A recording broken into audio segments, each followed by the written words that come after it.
Chapter 3 of Part 1 of What's Wrong with the World by G.K. Chesterton. The New Hypocrite. But this cloudy political cowardice has rendered useless the old English compromise. People have begun to be terrified of an improvement merely because it is complete. They call it utopian and revolutionary that anyone should really have his own way, or anything be really done and done with. Compromise used to mean that half a loaf was better than no bread. Among modern statesmen, it really seems to mean that half a loaf is better than a whole loaf. Add an insistence to sharpen the argument. I take the one case of our everlasting education bills. We have actually contrived to invent a new kind of hypocrite. The old hypocrite, Tartuffe or Pecksniff, was a man whose aims were really worldly and practical, while he pretended that they were religious. The new hypocrite is one whose aims are really religious, while he pretends that they are worldly and practical. The Reverend Brown, the Wesleyan minister, sturdily declares that he cares nothing for creeds, but only for education. Meanwhile, in truth, the wildest Wesleyanism is tearing his soul.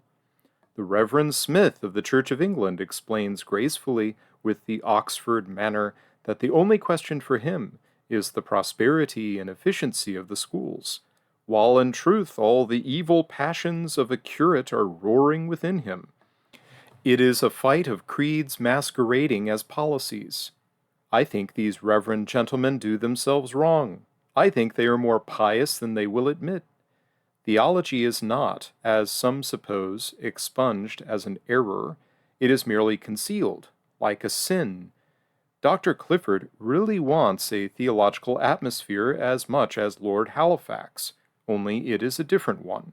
If Dr. Clifford would ask plainly for Puritanism, and Lord Halifax ask plainly for Catholicism, something might be done for them. We are all, one hopes, imaginative enough to recognize the dignity and distinctness of another religion, like Islam or the cult of Apollo.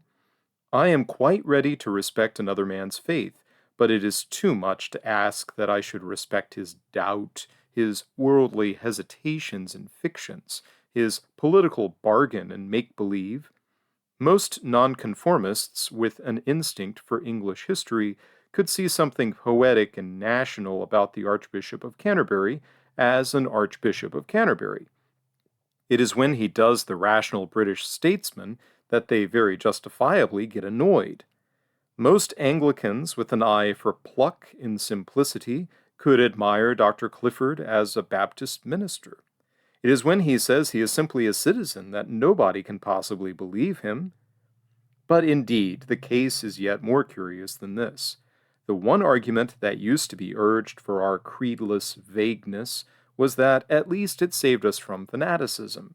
But it does not even do that. On the contrary, it creates and renews fanaticism with a force quite peculiar to itself. This is at once so strange and so true that I will ask the reader's attention to it with a little more precision. Some people do not like the word dogma. Fortunately, they are free, and there is an alternative for them. There are two things, and two things only, for the human mind: a dogma and a prejudice. The Middle Ages were a rational epoch, an age of doctrine. Our age is, at its best, a poetical epoch, an age of prejudice. A doctrine is a definite point. A prejudice is a direction. That an ox may be eaten while a man should not be eaten is a doctrine. That as little as possible of anything should be eaten is a prejudice, which is also sometimes called an ideal. Now, a direction is always far more fantastic than a plan. I would rather have the most archaic map of the road to Brighton than a general recommendation to turn to the left. Straight lines that are not parallel must meet at last, but curves may recoil forever. A pair of lovers might walk along the frontier of France and Germany, one on one side and one on the other, so long as they were not vaguely told to keep away from each other.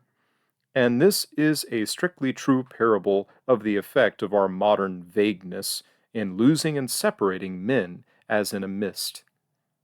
It is not merely true that a creed unites men. Nay, a difference in creed unites men, so long as it is a clear difference. A boundary unites. Many a magnanimous Moslem and chivalrous crusader must have been nearer to each other because they were both dogmatists than any two homeless agnostics in a pew of Mr. Campbell's chapel.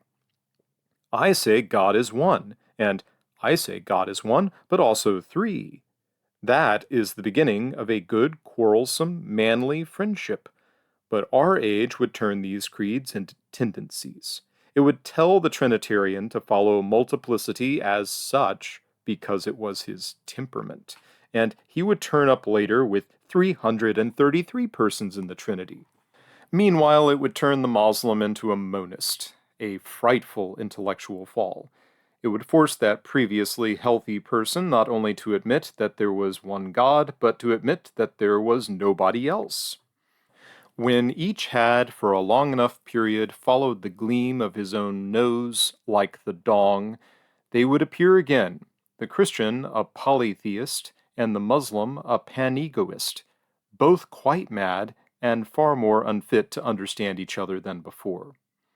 It is exactly the same with politics. Our political vagueness divides men, it does not fuse them. Men will walk along the edge of a chasm in clear weather, but they will edge miles away from it in a fog.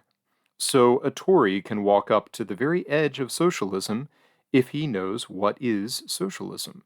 But if he is told that socialism is a spirit, a sublime atmosphere, a noble, indefinable tendency, why, then he keeps out of its way, and quite right, too.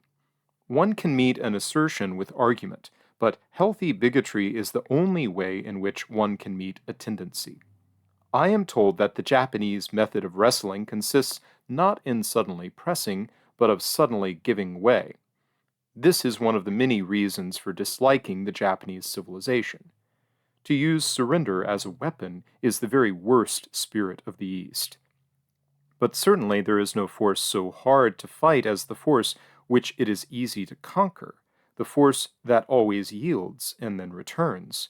Such is the force of a great impersonal prejudice, such as possesses the modern world on so many points.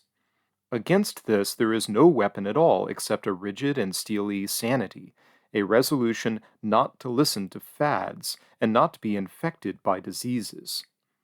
In short, the rational human faith must armor itself with prejudice in an age of prejudices, just as it armored itself with logic in an age of logic. But the difference between the two mental methods is marked and unmistakable. The essential of the difference is this, that prejudices are divergent, whereas creeds are always in collision. Believers bump into each other, whereas bigots keep out of each other's way.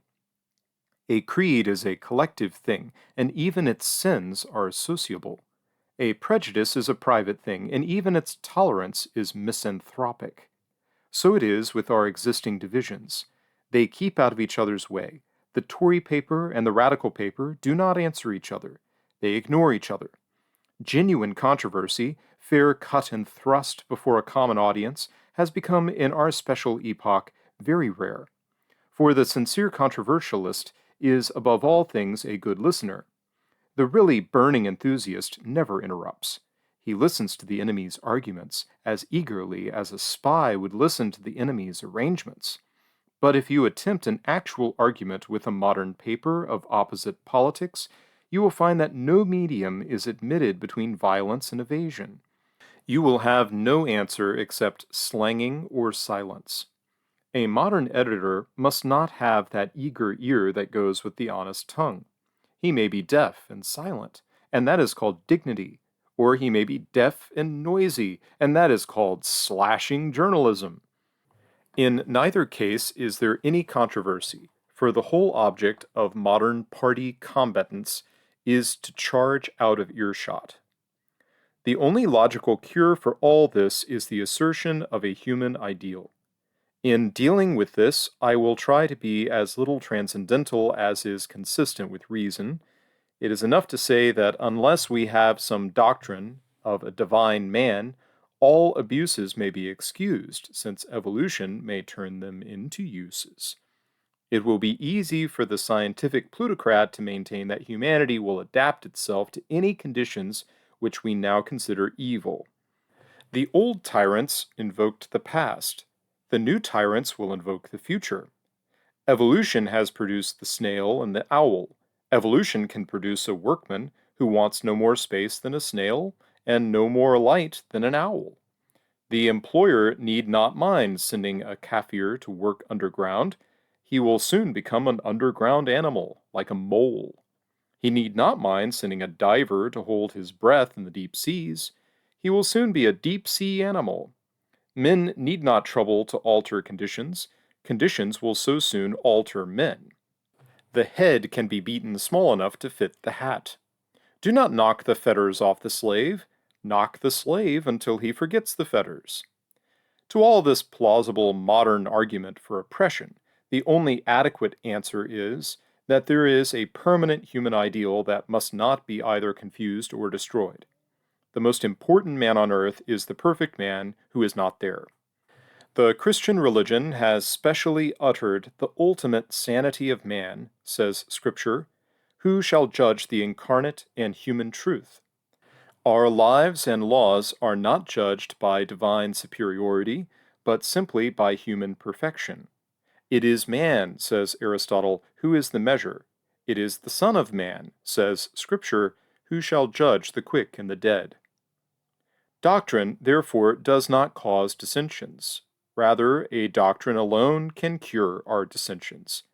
It is necessary to ask, however roughly, what abstract and ideal shape in state or family would fulfill the human hunger, and this apart from whether we can completely obtain it or not. But when we come to ask, what is the need of normal men, what is the desire of all nations, what is the ideal house, or road, or rule, or republic, or king, or priesthood, then we are confronted with a strange and irritating difficulty peculiar to the present time, and we must call a temporary halt and examine that obstacle. Thank you for listening. If you are enjoying my work, please consider donating to my Buy Me a Coffee page, which you can find linked on my YouTube channel. Thank you.